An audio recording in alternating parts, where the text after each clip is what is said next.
Cheese stuffed burgers. Just picture it in your head for a second. Slicing into a beautiful, fat, juicy burger and watching that cheese ooze out of the middle. But today we're gonna take it a step further. In fact, we're gonna take it a couple steps further. In addition to using Wagyu to make a beautiful Wagyu burger, and of course stuffing it with plenty of cheese that'll get soft and melty once we cook that patty, we're going to put some amazing caramelized onions right in the middle of that burger. I mean, just look at this gorgeous piece of Wagyu right here. How could this right here not make the most amazing burger that you've ever had? And of course, on top of that, we're gonna be making our very own easy hamburger buns. I mean, seriously, it's actually not that difficult, and they are chef's kiss good, as well as all those standard toppings of your good old hamburger. But wait, hold on just a second, everybody. Before I cut into this beautiful piece of Wagyu, I'm gonna give you a second and ask that you just quickly go down and smack that like button. In all seriousness, it helps a lot, and it only takes just a second of your time. All right, now that I've given you a second to do that, I'll get back to cooking. I was about to cut up that beautiful piece of Wagyu from the Wagyu shop, but then I realized something. I have tens of thousands of dollars of frozen Wagyu all spread across 2 separate freezers here, and I actually have to start using it. Most of these pieces that I have right here came from a $1,500 piece of Wagyu that we used not long ago. I figure why not start and cut all of these up. Then of course, over here we have some slightly leaner beef, which will do a really nice job of blending in to make for a better overall patty. If you just use a regular piece of super fatty Wagyu, it's just not gonna hold together properly. I'm just gonna carve up a bunch of big chunks of this Wagyu, with the ultimate goal of making them small enough that they'll fit perfectly into that meat grinder. Once all of our Wagyu is nice and cut up, we're ready to grind it up. Quickly cut the cam. Just cut the cam for a second. Try to juggle some Wagyu. It's time to put our grinder attachment in our machine, and this has been in the freezer for several hours to get it really cold and crisp. Now, slowly pushing in all that beef, we'll start grinding it up. Notice how it's coming out in a fairly stiff manner, which is good. We don't want all this fat to start melting when we start grinding things up, and that's why we keep everything, including both the meat and the actual grinder itself, very, very cold. Once we finish up grinding, take a nice close look at how good this ground beef looks. I mean, just look at how amazing all that fat is. It's a perfect blend between lean and fatty beef. Now to season our meat, we're gonna dump in all that beautiful Wagyu, and I'm feeling a little bit freaky today. Nope. So now we're gonna put a little bit of Osmo black truffle salt all over that meat. Guys, I really can't tell you how well this imparts that truffle flavor. To finish this off, I'll go in with some fresh cracked pepper and just a few panko breadcrumbs to help this hold together better since there's so much fat. And now, in we go. One sec, I'm gonna get more seasoning. Minnie, what did you do? What is the hole? Why is there a giant hole in this? What did you do?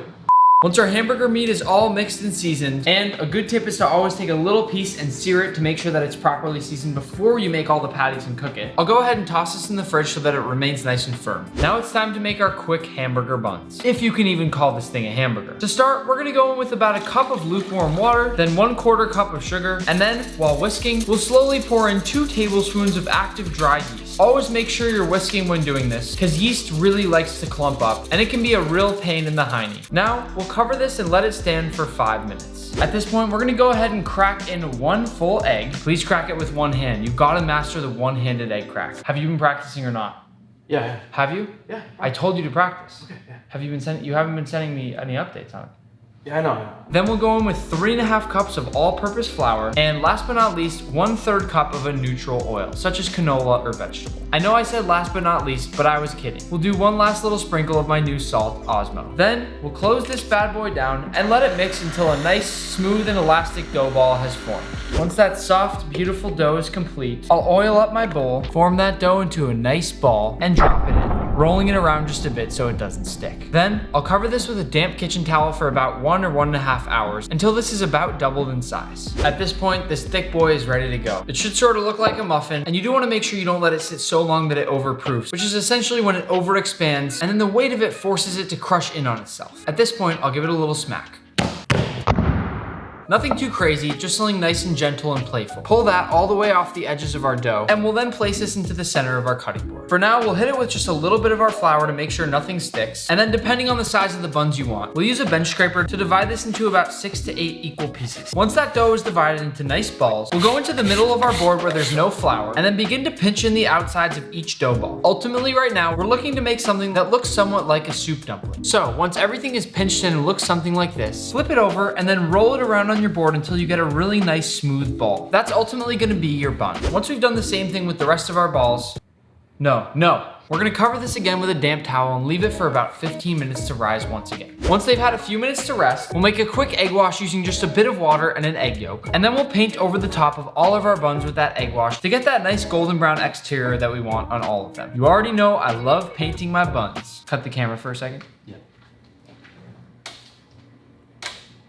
Painting my buns. Dude, hold it. At this point, with our oven preheated to 400 Fahrenheit, we'll toss these in for 10 minutes.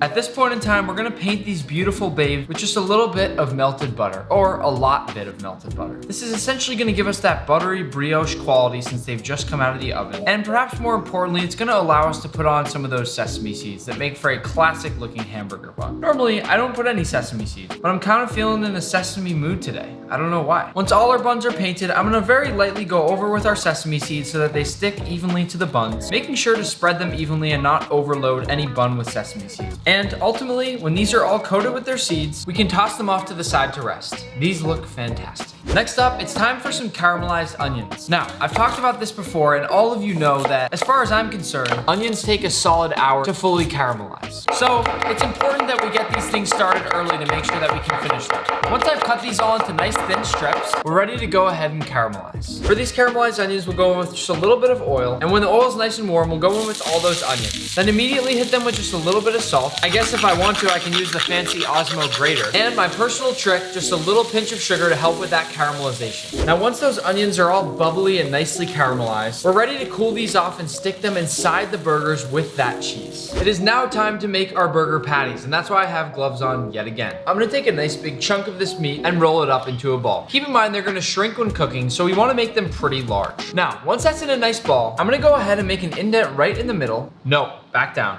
And first, I'll go in with some of these deeply caramelized onions, straight into the center of our patty. Then, I'm gonna take a nice big block of cheese and wedge that in as well. Now, the last step here is gonna be to close that top, making sure everything is nice and well sealed. And then, there you have it. That is our cheese and caramelized stuffed patty. Let's make a few more. At this point, these absolute beasts of patties are ready to go, so I'm gonna toss them in the fridge one last time to let them firm up before cooking. The time has finally come to cook our patties into a really nice hot pan with no lubrication on the bottom. Given that we don't need it, I mean, this Wagyu has plenty of fat, I'll place my first patty down.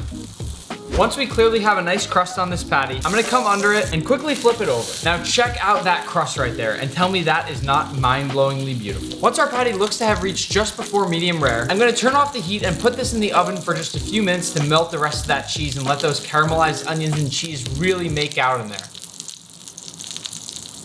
Then hang tight because we're gonna assemble these burgers and cut it open. Just look at all that sexy, bubbly fat on top of that burger. At this point, it's time to cut open our beautiful buns. I have to say, normally I mess up the proportions of the buns, but this is the first time I'm actually looking at them and feel really confident about how they look. Additionally, I love the sesame seeds on here. Again, I don't normally do them, but I'm a big fan. Now to build this burger, first let's put on this crispy, bubbly patty. I mean, at that point, I don't even know if you can call it a patty anymore. For this burger, because of how developed it already is, we're gonna keep it simple. Start with just a little bit of lettuce, then just a few fresh cut slices of tomato, and as usual, salt those tomatoes. I'm gonna be using a little bit of my Osmo black flaky salt. Now to finish, just a little bit of sauce, which is a simple mixture of mayo, ketchup, and a little bit of barbecue. Everybody, up to this point, I wanna thank you for watching, but right now is the moment of truth. We have this in almost every video where we have something intense happening, so let's cut it open. This is one of those things that, you know, I really can't mess up, and I don't wanna mess it up. The knife came out cleanly, so here we go. This burger is absolutely insane. That cheese is oozing out of there, and I can see all that caramelized onion right up on the top. This right here has to be one of the prettiest burgers we've ever made. But the most important part hasn't happened yet. We gotta try it. Well, as that cheese continues to drip out of the edge, almost like a tongue sticking out of someone's mouth, I'm looking at this burger and thinking that it's probably the burger that I'm most excited to eat out of any burger that we've ever made in this kitchen. And when I squeeze this thing, all that cheese just drips right out. I mean, this burger is seriously next level when it comes to cheese, and there's something about those caramelized onions that I think is gonna take it up a whole new level. Now, I think it's time to tear off some of that cheese and eat this bad boy. So let's bite into it.